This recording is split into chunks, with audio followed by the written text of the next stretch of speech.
In this video, I'm going to show you how to create Smart Rich Filter in Jira. Now, the first thing you want to do, you want to do the apps over here at the very top left, and then you want to click on Explore More Apps at the bottom. Now in here, you want to search for rich filter. So just type in rich filter, and here it's going to say rich filters for Jira dashboards. Click on that, and then up here it's going to say try for free. It's going to be a blue button. You'll simply have to click on try for free. You'll have to add it to your Jira account, and then of course after you confirm that, you'll be able to start using it. So it's going to get added over here to your apps. In case you can't see it, just refresh the website and it's going to show under your apps over here on the left hand navigation menu.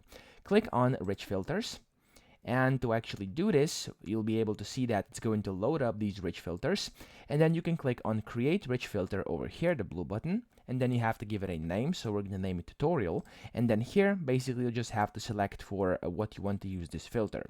So after you do this, click on Create.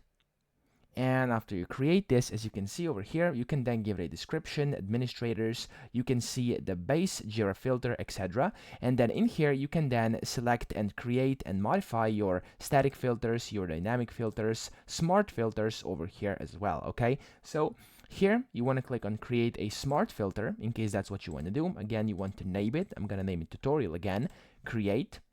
And then, as you can see, it's going to say no clause is defined. You will first have to create a smart clause, and then you have to give it a name. Again, I'm going to name it tutorial over here, create. And then over here, you can basically just modify your smart filters however you want to have them to yourself. Okay, so that's pretty much it. That's how to do it. I hope this video helped you out. If it did, please subscribe to the channel and help me out as well.